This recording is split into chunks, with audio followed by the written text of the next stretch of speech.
Yeah. Keep thinking someone's behind me. Check that out. Yeah. All right, so we're gonna get this thing started. I'm gonna leave you guys in the kind of a moment, try to figure out what I'm doing here. I know exactly what I'm doing, but I'm gonna have you anticipate.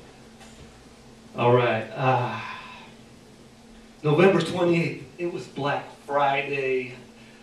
It was a listing on Craigslist. It said WFM. You, tall, dark-haired, leather jacket, holding a skateboard. Me, blind, speechless, trapped in retail hell. Storyline. You, oh you, stopped by my job in the early evening with your sexy skateboard. I swear you were so exactly the epitome of my type. I could barely look at you, gorgeous. Or look away from you, beautiful. I almost said something, but you know, I figured no one would want to get hit on when they're with their wife. Oh! So how's everyone doing tonight? Yeah, I'm doing good. Right on. How good are we doing? Yeah, he's doing good. Yeah. Yeah. Yeah, little John in here. I'm not going to bring him back tonight, but yeah, you know, I got some interesting things to talk about. I can see in your eyes you guys are waiting. You're like, yeah, somebody's going to say something funny. Well, it's not going to be me, but I'm waiting for you. But really, as I was coming here, someone called me Zach Morris. They're like, hey, you, Preppy. I was like, man, you know, what's up, man? It's like, your sweater, Preppy. But I think the mall thing is kind of overrated. Any of you guys went out for Black Friday? Any of you guys went shopping? Oh yeah, we got some people out there. It was pretty crazy, huh? I know of some people that worked in those stores, and they told me people were waiting in line for like 12 hours. I mean, you're not going to find me waiting in no line for 12 hours. I'm going to be snoozing in my bed. Yeah. But it's pretty funny. This guy was waiting in line for 12 hours. This is what one of my friends was telling me. He works at, what was the place? Oh yeah, the Nike store in the Great Mall. And he said the next morning, which happens to be 30 minutes later, because he was in line for 12 hours, the guy comes back and he returns his item. You know, it's like, after waiting all that time, he said he didn't like the way it said Tommy Hilfiger on the shirt. When he got home, he didn't like it. So, I mean, people are just so indecisive, man. But personally, me, I like going to the mall. It's a cool thing. I was over there as well, and it seems like everybody's hitting on you, or not hitting on you. That's the opposite sex. But it seems like they're trying to sell you something. You know, people are always coming up, and they're like, "Oh, excuse me, what kind of cologne do you use?" I'm like, "The one I'm wearing right now. You know, I don't need any other colognes." And this girl, you know, she happens to be wearing a mini skirt and a tight top. You know, just a sucker for those type of girls. But she's like, "You, come here." And I was like, "Me? Oh shoot, I might get a phone number, dang." But I went over there, you know, I sat down, and she was like putting this cream on my arm, and I was just like smiling at her, you know.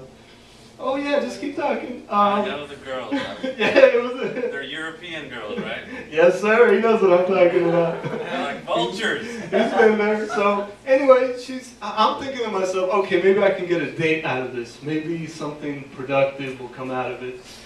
And at the end, she said she stopped rubbing the cream in my arm, and she's like, okay, you know, we have two types. One over here. You know, normally it's $100, and I'm giving you a discount for $99.50. I was like, man, are you kidding me? And then I left, and she gave me like the guilty conscience, or a guilt trip. She's like, how do you dare do that to me? You don't do that to me. You buy now. And I was like, wow. But Did you buy anything? Did you buy anything? No. Not that night, or not that day.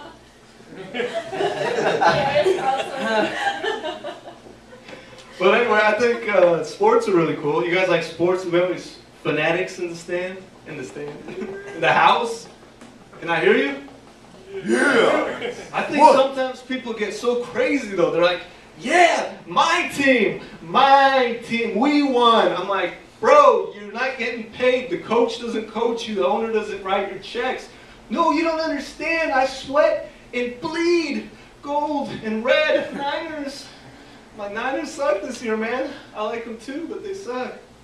But sometimes it just gets too overwhelming, you know. People are willing to start fights. I was at a Raider-Niner game, and these guys were, you know, throwing beer at each other, you know. You guys ever been to Smoke Eaters? They have these beer.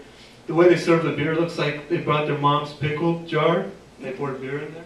You guys know what I'm talking about? Okay, anyone who's been to Smoke Eaters knows what I'm talking about. But, yeah. So anyway, as I was driving over here, which happens to be tonight, you know, I just randomly wanted to come to open mic. I saw so many signs. It's like someone was telling me something, you know. But sex, yes. Everywhere you go, there's signs of sex. I said it, yes. If you're offended, you can. There's a door. But I think the industry is booming. I mean, the economy is doing bad, but sex is still making money, right, people? You know, I was driving here, I saw a place that said adult bookstore. You know, I was driving again, it said, what did it say? Oh yeah. Smokey's Topless Bikini Bar. And then another place said go-go, dancers, yeah. So it just seems like we're surrounded by sexual commodities. Is that the proper word? Yeah, we'll just call it that. You know, and I have this little kid coming up to me, and he knows more about sex than I did at that age, you know. He's like 7 years old. He comes up to me with his iPhone. He's like, showing me the sex tape. He's like, look, this is how my mommy and daddy made me. And, you know, it's cute, but it's actually crazy that he's telling me all that. And, you know, I was blown away. I didn't know whether to discipline him or to, you know, be checking it out. Hey, what's that over there? Yeah, can I see it? But, you know, I also recently overheard this couple. They were talking about sex, which is so taboo nowadays, yeah. And, you know, she was complaining, you know, why she was complaining to the boyfriend, husband. I don't know who the guy was. I'm assuming they were together. She was complaining. She's like, you know, why can't you do what they do in those movies? You know, I'm just so dissatisfied with our sex life. And, you know, I felt bad because, you know, I'm looking at the guy. He's like 85 years old, sporting a hooded Viagra jacket. And the girl is like, you know, 28. You know, I was like, where's Hugh Hefner when you need him? And, you know, then I looked again. I looked at him again. I said, I know this guy. I was like, no, but he's that church pastor that retired. So, you know, it's pretty crazy.